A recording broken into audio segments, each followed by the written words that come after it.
Welcome to You Can Cook Anything with Bob and JP. I'm JP. Bob is a little shy behind the camera today, and I have with me today my sister Shannon. Hello. Today we've got a treat for you. If you're going to any parties this holiday season, you're going to love these recipes, which are perfect for sharing with your friends and family. And Shannon is going to take us through these recipes, which I just can't wait to see. Thank you. Yeah, these are great recipes that you can make if you're hosting a party any time of year, but especially this time of year, the holiday season. They're great to have in your home, or if you get invited out and someone says, hey, can you bring an appetizer to my party? These are great go-to recipes that are easy to prepare, and they're always a party favorite. Well, I know I'm hungry, so I really want us to make these so I can taste them. So let's get started. Cheers.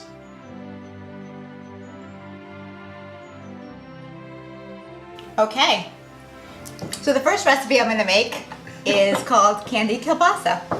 So it's super easy. There are only 2 ingredients. You need a pound of kielbasa and 3/4 of a cup of brown sugar. That's really all that you need. And the steps couldn't be easier either. All right, well, I'm kind of glad. I thought that was a carrot. So, yeah. So the only thing you need to do with this kielbasa is you need to slice it very thin. So I'm going to take this 1 pound of kielbasa and I'm just going to use my knife and cut the pieces as thin as possible. So yeah, so I think one of the things to know about this recipe is Shannon is cutting these things very thin. You could use a knife like she's doing, or you could use a mandolin. But essentially you're trying to get these things about maybe 1/8 to 1/4 of an inch, pretty thin, less than a centimeter thick. They don't have to be uniform.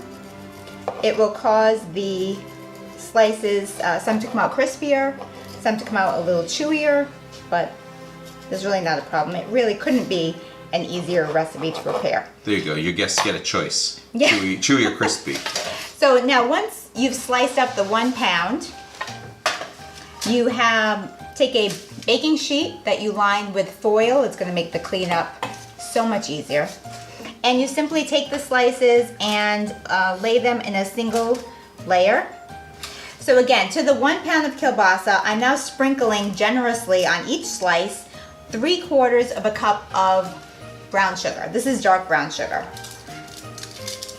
So you really get a good coating, more than you think you really probably would need, but honestly the results are going to be worth it. All right, so there we go. So there's the 3/4 of a cup of brown sugar is placed, and now it just goes into the oven at 350 degrees. And the recipe says 30 minutes, but honestly I would watch it starting at about 20-25 minutes, because they can get very crispy.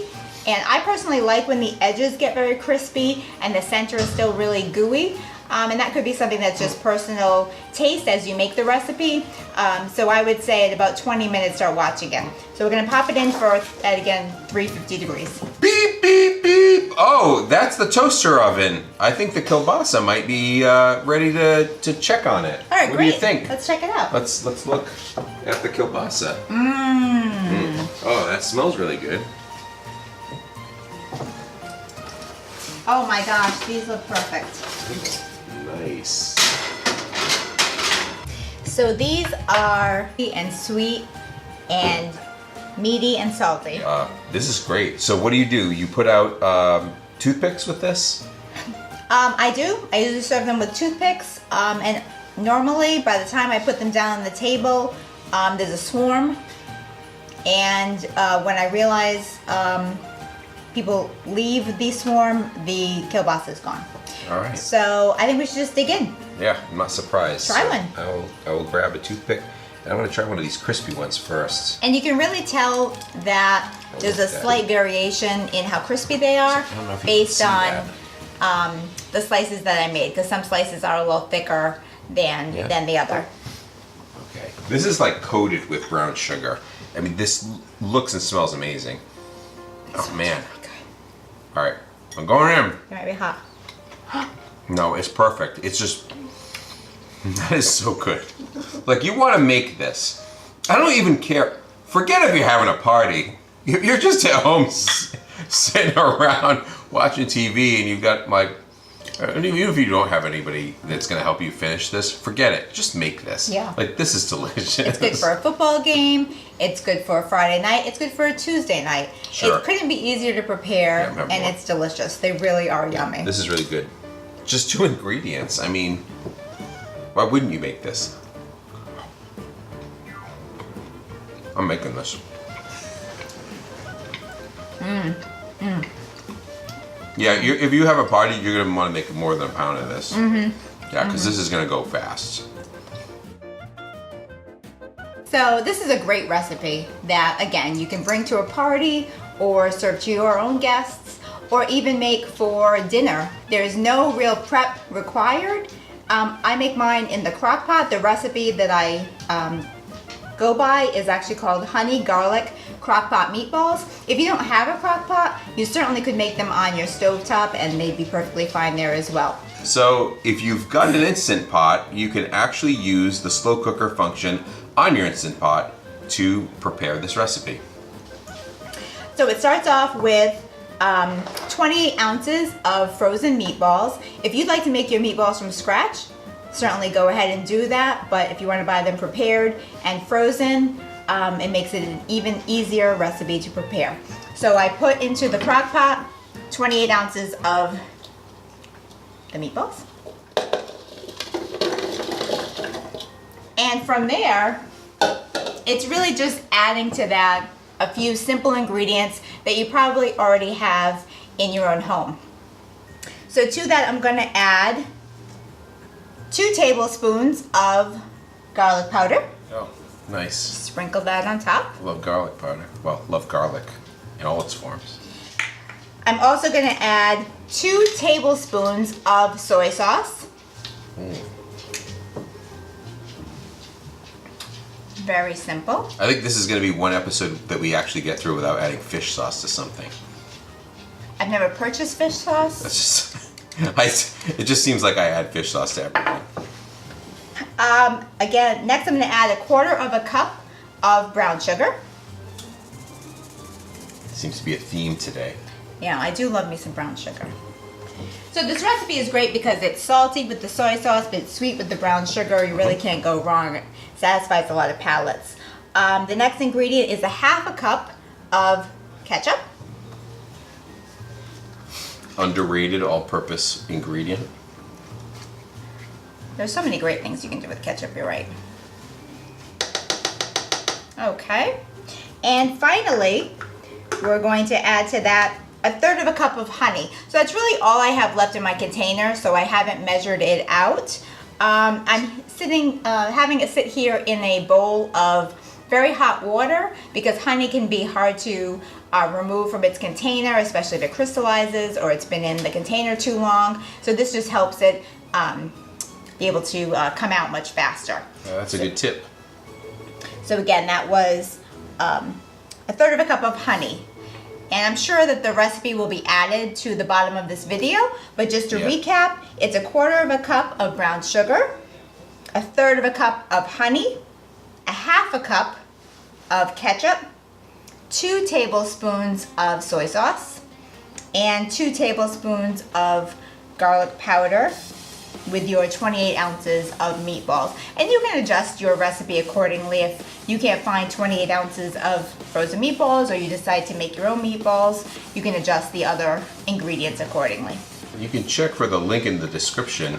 You can do that while you're subscribing, while you're clicking like, while you're ringing the bell, etc., etc. Once all those ingredients are added, I'm just going to close the crock pot. I have it on low, and it's going to cook for about 4 hours.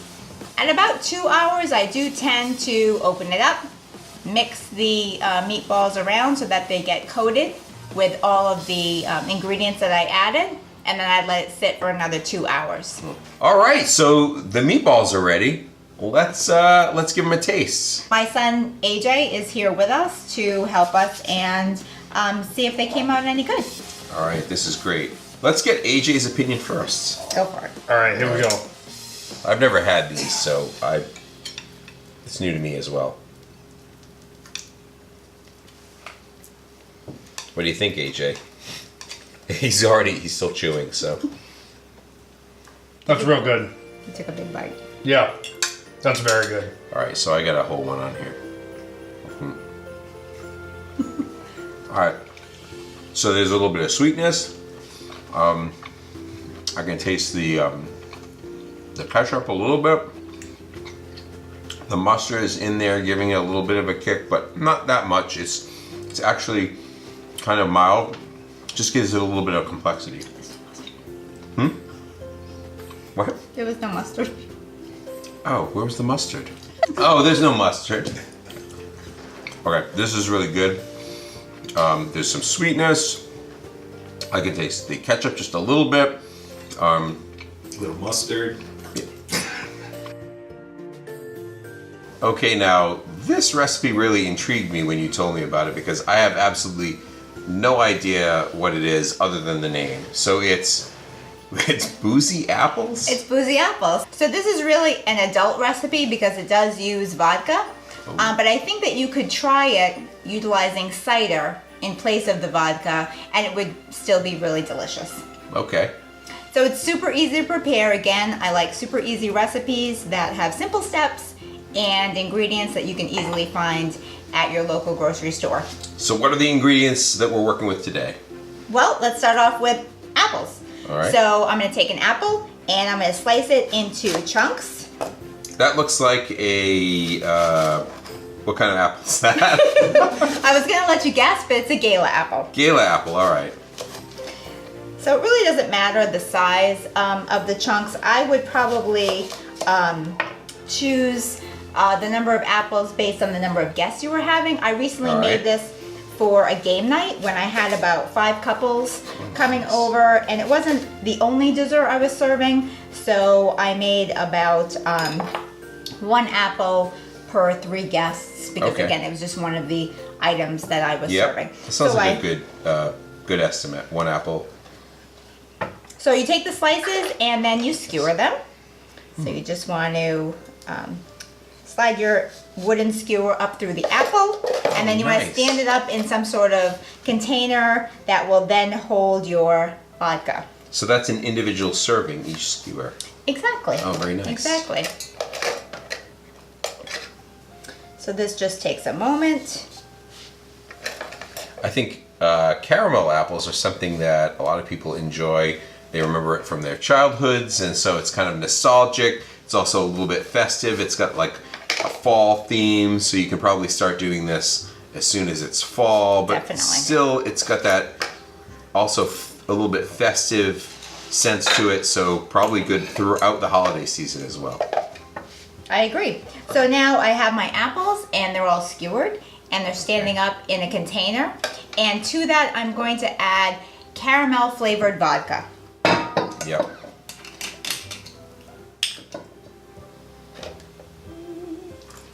So you just want to fill your container so that the apples are covered. Yeah. So I guess what you're going to want is a very vertical container.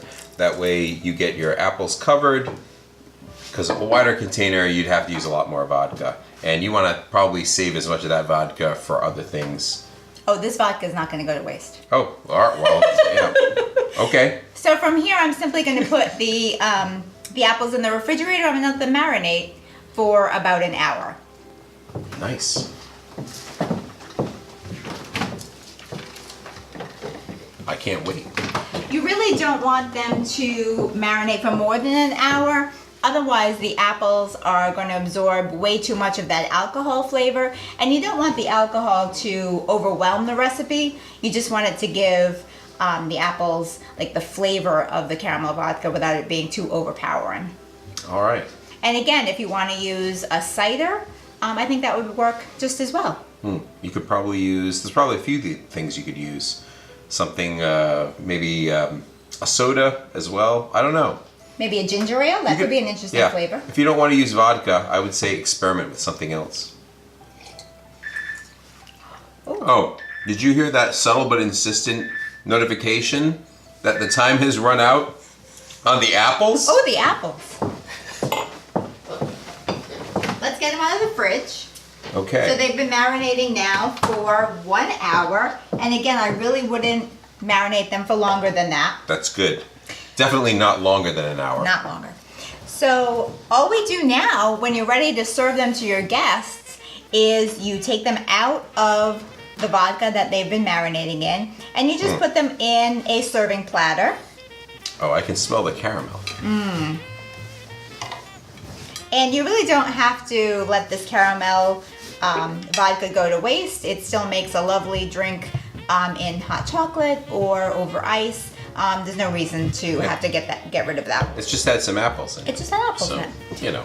So from here, you just allow your guests to come over and add to the apple whatever they wish. Things like chocolate sauce, a drizzle of caramel sauce.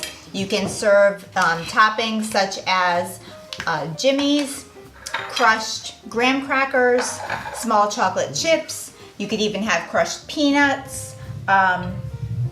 Coconut would be delicious. Oh, coconut. Yeah, And that's good on so if you apples. want to add any toppings, Sure. Let's go to town on these apples. these cannot be bad. A little bit of drizzle. I'm going to go for the Oh, a little bit of I get a height here. spoon. plus like the more of the sticky stuff you put on, the more the toppings are going to stick. That's good. I could have done that with Yeah, the I chocolate went a as little well. bit- That's I went a little okay. bit That's nuts. okay. It's a party. It's a party. You know what? Anytime you make these, Sure. it's a party. All right, so I'm just going to go on this side. I don't know what we should do here. I would say go for it. That looks pretty good. Well, That looks all right, very sure. good. What the heck? Let's Looks just very go good. all out. We'll do the same thing with. Let's go if crazy. you can find the mini chocolate chips, Oh, yeah. those would probably be better size-wise. I only had regular size chocolate chips. I think they'll work just as well. Yeah, I mean, you know, obviously we're not being too careful here, but if you let your guests do this, they're gonna customize whatever they like. They're gonna make sure that it is on there. Kind of like a make-your-own sundae bar, but for adults. Oh yeah, I like that. Yeah, and it's healthy because it's apples. You know, It's so apples. So let's grab a napkin that's right. This is the healthy because it's going to be a option. little messy. Sure. And let's try them. All right, give this a shot. This will be great. Oh, brother. Okay. Well, I just went for it. You did. Well, that's pretty good. The I can taste the caramel. Toppings are nice, and I think pretty much anything in like the bulk candy aisle, you can probably find a lot of different toppings. If you're having a big party and you want different choices, probably put whatever you want on there. But these are a good selection. You've got chocolate, you've got some cookie, and you've got sprinkles. I'm going for another one. Yeah, go for another one. The Try to get caramel more on chocolate top on there. of the flavor of the caramel vodka, to me, is just ideal. I love the flavor of caramel. You can't have too much caramel. No. No, that's really good. Or chocolate. And how much fun is that? I mean, at the end of a fun night with your friends, what's more fun than allowing your guests to personalize their dessert? I think it's just a fun way to end a night. That's a great idea. Wow. All right. From all of us at You Can Cook Anything, to all of you, your family, your friends, season's greetings and happy holidays. Happy holidays, Happy everyone. holidays. Happy holidays. Thank you.